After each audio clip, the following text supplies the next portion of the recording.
हाँ, तो अब चलिए हम लोग रियल नंबर्स के फर्स्ट एक्सरसाइज का क्वेश्चन सॉल्व करेंगे। क्यों? और एग्जाम्पल तो पका पकाया खाना होता है, उसे यूं ही खाना पड़ता है। ठीक है। एग्जाम्पल में अगर कोई दिक्कत हो जाए तो मुझे कमेंट बॉक्स में कुछ मैसेज कर दीजिएगा। ठीक है। अगर जो भी दिक्कत होगा तो मैं उसे सॉर्ट आउट करूंगा, लेकिन एग्जाम्पल के बारे में मैं नहीं बताऊंगा। इसीलिए मैं एक्सरसाइज को सॉल्व कर करके ये बताते चल जाऊंगा कि किसी प्रकार कोई आपको दिक्कत ना हो। ठीक है। और एग्जाम्पल खुद से पढ़ना है आपको, क्योंकि खुद से ही मेहनत भी करना है। आपके पास बुक अवेलेबल होगा, इसीलिए उस एग्जाम्पल को ढंग से पहले पढ़िए और उसके बाद इस वीडियो को देखते हुए एक्सरसाइज को ढंग से रीड करिए। तो हम लोग एक्सरसाइज का बात करते हैं। तो एक्सरसाइज का अगर देखा जाए 1.1 में, तो उसका पहला क्वेश्चन जो है, use Euclid's division algorithm to find the HCF। अब HCF निकालना है हम लोग को। ये 2 नंबर दे रखेगा फर्स्ट क्वेश्चन 135 एंड 225 में। तो according to the Euclid's division algorithm, अब यहाँ ध्यान दीजिएगा कि ये एल्गोरिथम के तहत बोल रहा है। अगर यहाँ लेमा के तहत भी बोलता तो उससे कोई दिक्कत नहीं होनी चाहिए। और हम लोग को पता है according to the Euclid's division algorithm के तहत A = BQ + R, वेयर 0 = और less then R and R less then B। और आप लोग को ये पहले से फर्स्ट वीडियो में ये मैंने क्लियर कर दिया था कि A होता क्या है, B, Q और R क्या है। और हाँ, आप लोगों को ये ध्यान देना होगा कि मैं जितना ही वीडियो बना रहा हूँ उन सभी को एक बार जरूर देखिएगा। क्यों? क्योंकि हर वीडियो एक दूसरे से रिलेटेड जरूर होगा। अगर एक भी वीडियो मिस करते हैं तो दिक्कत और परेशानी आपको हो सकती है। तो हम लोग टॉपिक पर आते हैं। A = BQ + R, A dividend, B divisor, Q quiescent और R रिमाइंडर, जिसका कंडीशन अप्लाई था 0 < R और R B। तो सबसे पहले हम लोग ये चेक करेंगे कि दो जो नंबर दे रखा है 135 एंड 225, ये दोनों में सबसे ज़्यादा ग्रेटर है, जो ग्रेट नंबर है उसको पहले इंडिकेट कर रखेंगे। 225 वो बड़ा है 135 से। तो 225 जो है एक्ट्स एज अ डिविडेंड, वो डिविडेंड जैसा एक्ट करेगा। तो 135 से अगर 135 मल्टीप्लाई 1 करते हैं और प्लस में 90 करते हैं, तो हम लोग को यहाँ देखने को मिलेगा कि वो ये कैलकुलेशन करने के बाद जो राइट हैंड साइड में है वो 225 के इक्वल हो जाता है। अगर ऐसा, फिर उसके बाद जो है यहाँ इस केस में हम लोग देखेंगे कि फिर उसके बाद जो है जो 135 है वो एक्ट्स एज अ डिविडेंड जैसा वर्क करेगा, और 90 जो रिमाइंडर है वो एक्ट्स एज अ डिवाइजर जैसा काम करेगा। तो ये ध्यान रखने का ज़रूरत है। और फिर 135 में अगर जैसे 90 से हम लोग डिवाइड करते हैं या फिर 90 को मल्टीप्लाई 1 के साथ कर देते हैं तो और 45 ऐड करते हैं तो 135 के इक्वल हो जाता है। अब इसके केस में जो डिवाइजर था वो डिविडेंड जैसा एक्ट करेगा और जो रिमाइंडर था वो डिवाइजर जैसा एक्ट करेगा। इसीलिए 90 = 45 हो गया। अब 90 में डिवाइड करना है तो 45 मल्टीप्लाई 2 कर देते हैं तो रिमाइंडर क्या आ जाता है, मेरा 0 आ जाता है। तो इस प्रकार जो HCF निकल के आएगा वो 45 होगा। इसीलिए मैंने यहाँ लिख दिया है कि HCF ऑफ 135 एंड 225 = 45। यहाँ ध्यान देने की जरूरत यह है कि अगर ऐसा समझ में नहीं आता है तो इस फॉर्म में लिखने के लिए सबसे पहले आप क्या कर लीजिएगा कि 135 से 225 में डिवाइड कर दीजिएगा। साइड में यहाँ, जैसे 135 225, इससे डिवाइड कर दीजिएगा। जब इससे डिवाइड करिएगा तो ये सारा का सारा कैलकुलेशन आपके सामने आ जाएगा। जैसे अगर मान लिया जाए हम 135 को 225 से डिवाइड करते हैं, तो अगर ये एक बार में जाता है तो 135, ये 0, ये 9, ये कैंसल। फिर हम लोग क्या करते हैं कि 135 को यहाँ रख देते हैं, 135 को यहाँ रख देते हैं। अब डिवाइड करते हैं तो अगर एक बार में ये 90, तो यहाँ क्या रिमाइंडर क्या बचता है, रिमाइंडर बचेगा 45। अगर डिवाइड करते हैं 90 यहाँ रखते हैं तो यहाँ क्या हो जाएगा 2, तो ये 90 कैंसिलेशन हो गया। आप इस पूरे फॉर्म को यहाँ फिर से सजा सकते हैं अगर आपको परेशानी होगी तो, इसीलिए घबराने की जरूरत नहीं है। नेक्स्ट क्वेश्चन हम लोग देखते हैं। ये नेक्स्ट क्वेश्चन है 196 एंड 38220। तो according to the Euclid division algorithm A equal to b q plus r where 0 less than और equal to r, r less than B.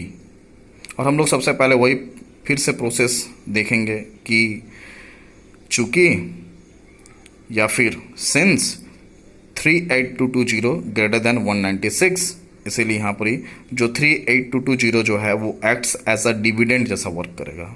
तो इसीलिए A इक्वल टू क्या हो जाएगा 28220, और B के जगह में हम लोग 196 और Q के जगह, फिर उसके बाद 196 में कितना मल्टीप्लाई करेंगे कि वो 38220 यानी कि डिविडेंड के इक्वल आ जाए।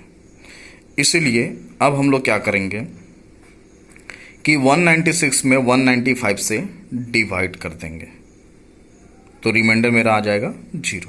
इसीलिए HCF of 196 and 38220 equal to 196 होगा। अगर ऐसे समझ में नहीं आता है तो मैंने उपाय बताया है कि जिस तरह ये है ना डिवाइड का प्रोसेस, उसी तरह आप HCF निकाल कर फिर इसके फॉर्म में आप इसको रख सकते हैं। इसीलिए घबराने की जरूरत नहीं है। नेक्स्ट क्वेश्चन 867 एंड 255 है। तो according to the Euclid division algorithm A equal to b q plus r where 0 less than और equal to r, r less than b. अब इसमें से देखेंगे जो बड़ा है उसको हम लोग डिविडेंड के जैसा वर्क कराएंगे और 225 जो है वो डिवाइडर जैसा वर्क करेगा। तो 867 इक्वल टू 225, इसमें 3 से मल्टीप्लाई करेंगे और इसमें 102 के साथ ऐड कर देंगे तो वो 867 के इक्वल हो जाता है। इसीलिए 255 में 3 से अगर मल्टीप्लाई कर देते हैं तो मेरा रिमाइंडर, और उससे डिवाइड करते हैं 867 में तो मेरा रिमाइंडर आता है 102। अब जो 225 जो था वो एक्ट्स कैसा करेगा, डिविडेंड जैसा, यानी कि डिवाइजर जो है वो एक्ट्स कैसा करेगा, डिविडेंड जैसा। और जो रिमाइंडर जो था वो कैसा एक्ट्स करेगा, डिवाइजर जैसा। इसीलिए यहाँ लिख दिया मैंने 255 इक्वल टू, अब 102 में कितना मल्टीप्लाई करेंगे कि कुछ रिमाइंडर बच भी सकता है और नहीं भी। तो देखेंगे 2 से मल्टीप्लाई कर दिया, कितना बचा रिमाइंडर 51। तो नेक्स्ट स्टेप में देखते हैं कि 102 acts as a dividend, 51 divisor जैसा एक्ट करा, और 51 में कितना मल्टीप्लाई कर देंगे कि रिमाइंडर मेरा 0 आ जाएगा। और यहाँ एक बार ध्यान देने की जरूरत है कि जब तक रिमाइंडर 0 ना आ जाए तब तक ये कैलकुलेशन करते जाना है। जब तक मेरा रिमाइंडर 0 ना आ जाए तब तक ये कैलकुलेशन करते जाना है। अगर जहाँ मेरा रिमाइंडर 0 आ जाए वहाँ स्टॉप कर देना है, और जो डिवाइजर में जो नंबर होंगे वो ही HCF का सही आंसर होगा। इसीलिए यहाँ हम लोग देखें कि 51 से मल्टीप्लाई कर दिया 2 से, और किसके इक्वल रिमाइंडर आ गया मेरा 0। इसीलिए HCF ऑफ 867 एंड 255 का कितना हो गया 51। अब हम लोग चलते हैं सेकंड क्वेश्चन में। तो सेकंड क्वेश्चन आप पढ़ें उसको अच्छी तरह से, ठीक है, और पढ़कर उसका आंसर देख लें, ठीक है। तो आंसर में हम लोग क्या देखेंगे इसके केस में कि जो क्वेश्चन बोला, देखते हैं क्वेश्चन कहता क्या है। क्वेश्चन कहता है, ध्यान से सुनिएगा क्वेश्चन क्या कह रहा है, ठीक है। क्वेश्चन कहता है so that any positive odd integer is of the form 6q plus 1 or 6q plus 3 or 6q plus 5 where q is some integer। Question ये है, क्वेश्चन क्या बोल रहा है, so that any positive odd integer, any positive odd integer। तो हम लोग सबसे पहले ले लेंगे let a be any positive odd integer. अब यहाँ बात करते हैं कि पॉजिटिव ऑड इंटीजर होता क्या है। तो एक देख, तो पहले पॉजिटिव ऑड इंटीजर, पहले इंटीजर में पॉजिटिव पार्ट कौन सा हुआ है, जो 1 से स्टार्ट होता है, 1 2 3 4 5 6 7 8, ये इन्फिनिटी तक जाता है। उसमें से पॉजिटिव नंबर लेना है हमको, पॉजिटिव तो ले लिया, उसमें से ऑड नंबर लेना है, क्योंकि इवन और ऑड दोनों पॉजिटिव में है, तो उसमें से केवल हम लोग को ऑड नंबर लेना है। तो ऑड नंबर 1 हो गया, 3 हो गया, 5 हो गया, 7 हो गया, 9 हो गया, 11 हो गया, ये सब नंबर ऑड पॉजिटिव इंटीजर हुए। तो let a be any positive odd integer. Now we apply Euclid's division algorithm with a and b. अब यहाँ जो अगर हम लोग यूक्लिड्स डिवीजन एल्गोरिथम यूज करते हैं तो फॉर्म कौन सा आता है, a equal to b q plus r. क्योंकि हम लोग को किस फॉर्म में लेके आना है, हम लोग को लेके आना है 6q प्लस 1 और 6q प्लस 3 और 6q प्लस 5 जैसा क्वेश्चन में है। तो a equal to b q plus r जैसा हम लोग को जानते हैं कि यूक्लिड डिवीजन एल्गोरिथम में बताया गया है, वेयर जी 0 इक्वल टू और less than r, r less than b, ये कंडीशन है। तो a equal to 6q plus r. अब ये 6q प्लस आर कहाँ से है, क्यों, क्योंकि क्वेश्चन में ये दे रखा है कि यहाँ 6q प्लस 1 और 6q प्लस 3 और 6q प्लस 5, तो q के साथ जो 6 है वो एक्ट्स, वो क्या है, डिवाइजर है। इसीलिए मैंने यहाँ डिवाइजर को यहाँ लिखा है, इसीलिए a equal to 6q plus r लिखा है, वेयर 0 लेस देन और equal to r, r less than किसके हो जाएगा, 6 के। क्यों, क्योंकि यहाँ b जो है, क्योंकि यहाँ फर्स्ट केस में b था, ऊपर वाला केस में क्या था, b था, लेकिन सेकेंड वाला केस में 6 रखा है। यानी कि फर्स्ट वाला जो केस में ये b है, सेकेंड वाला केस में 6 है। क्यों, क्योंकि b जो है, b का वैल्यू क्वेश्चन में दे रखा है, b का वैल्यू जो है वो 6 है, 6q plus 1, 6q plus 3, 6q plus 5, तो 6 जो है वो डिवाइजर है, इसलिए यहाँ 6 लिखा। यानी कि b का वैल्यू क्या हो गया, 6। तो r का जो वैल्यू होगा वो 6 से कम होगा, लेकिन वो 0 के इक्वल भी होगा, लेकिन 6 से कम होगा r का वैल्यू। तो इसीलिए मैंने यहाँ लिखा r जो है ये r इक्वल टू 0 1 2 3 4 5 तक बस। क्यों, क्योंकि यहाँ r का जो वैल्यू है वो 0 के इक्वल है और लेस देन 6 है। अब समझ में आ गया होगा कि r का वैल्यू यहाँ वो 0 1 2 3 4 5 क्यों लिया, ठीक है। और यहाँ देखा हमने कि a equal to 6q plus r, ठीक है। अब next a equal to 6q plus, पहले r का जो वैल्यू है, जो r का वैल्यू पहले 0 रख दिए यहाँ पास, उसके बाद जो है यहाँ ए इक्वल टू 6Q हो गया, ये फॉर्म। फिर उसके बाद लेकिन हम लोग को तो ऑड लेना है क्योंकि यहाँ पर लिखा हुआ है, क्योंकि यहाँ क्वेश्चन में तो यहाँ हम लोग क्या माने, any positive odd integer, A be any positive odd integer, इसीलिए यहाँ आर का जो वैल्यू है इक्वल टू 1 रखा। उसके बाद यहाँ 6Q प्लस 1 पुटअप करते चला गया। फिर यहाँ आर इक्वल टू 2 तो यहाँ रख दिया, पुटअप कर दिया। फिर यहाँ आर इक्वल टू 3 फिर यहाँ पुटअप कर दिया। फिर उसके बाद जो है आर इक्वल टू 4 पुटअप कर दिया, आर इक्वल टू 5 पुटअप कर दिया। ठीक है, therefore any positive odd integer is of the form 6Q plus 1, 6Q plus 3 और 6Q प्लस 5, ये फॉर्म हुआ। इसीलिए इस फॉर्म को हम लोग ऐसे ऑब्टेन कर सकते हैं। अब बात करते हैं थर्ड क्वेश्चन का। तो जो थर्ड क्वेश्चन है, वो थर्ड क्वेश्चन जो दे रखा है कि an army contingent of 616 members is to march behind an army band of 32 members in a parade. The two groups are to march in the same number of columns. What is the maximum number of columns in which they can march? यहाँ बच्चों को ये समझ में नहीं आता है कि ये इसमें HCF निकलेगा या फिर LCM निकलेगा। सबसे बड़ा कन्फ्यूजन बच्चों का यहाँ है, क्योंकि हम लोग भी जब पढ़ाई कर रहे थे तो उस समय भी कन्फ्यूजन यही हो रहा था, जो क्लियर बाद में हो गया। तो यहाँ सबसे जो मैक्सिमम जो नंबर बोल दिया, इसीलिए क्योंकि हाईएस्ट कॉमन फैक्टर जो होता है HCF जो होता है, ये कहीं ना कहीं लिंक करता है मैक्सिमम नंबर से, इसीलिए यहाँ मैक्सिमम नंबर बोला, इसीलिए यहाँ HCF हम लोग निकालेंगे।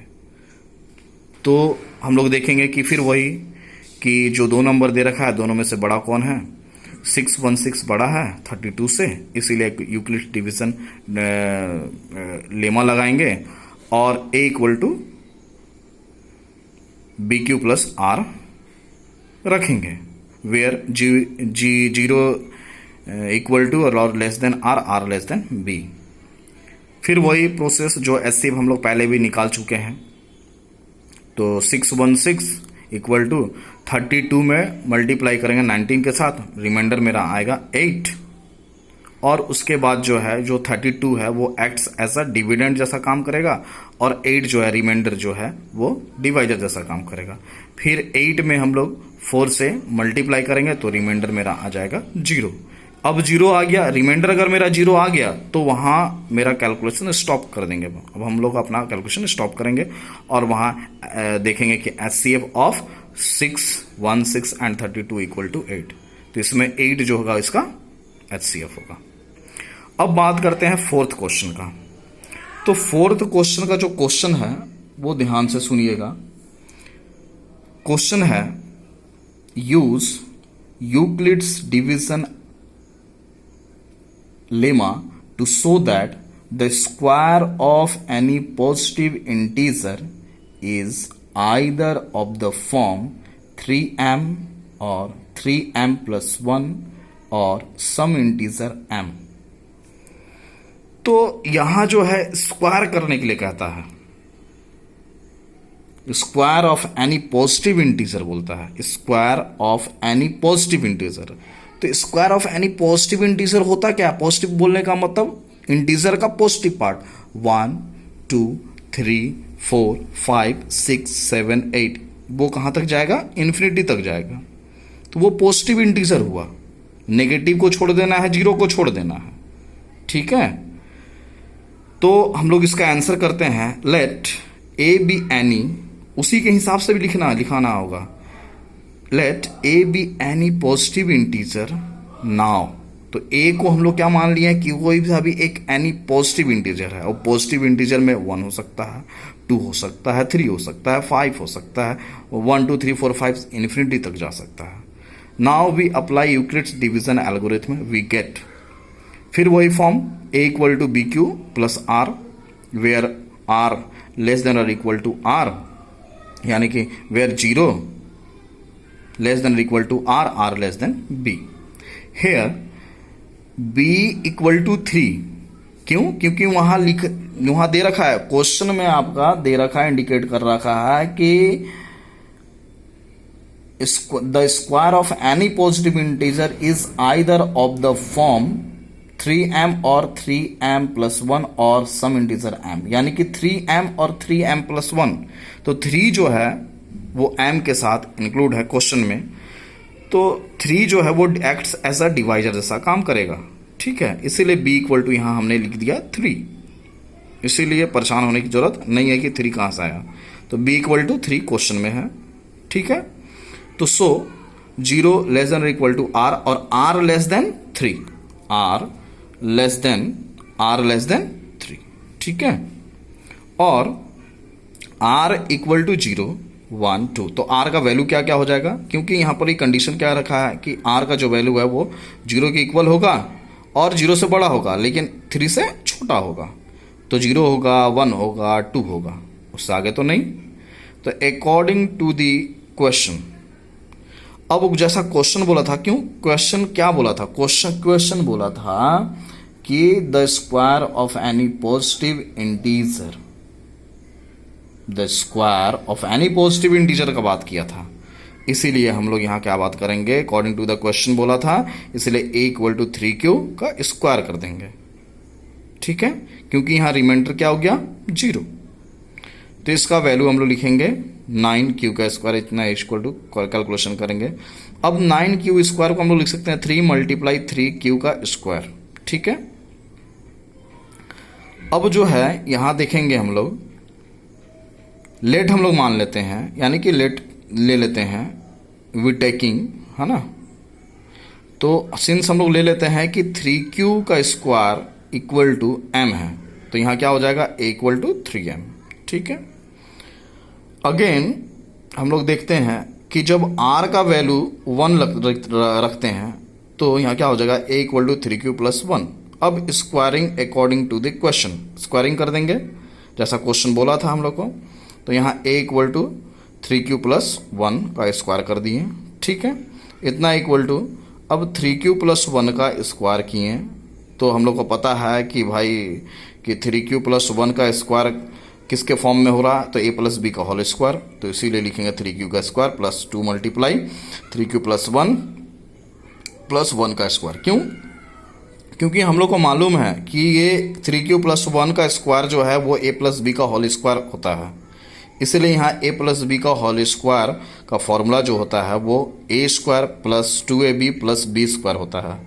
इसलिए उसके फॉर्म में लिखेंगे a स्क्वायर बोलने का मतलब 3q का स्क्वायर, 2ab बोलने का बाद 2 मल्टीप्लाई 3q मल्टीप्लाई 1, क्योंकि b के फॉर्म में यहाँ 1 है.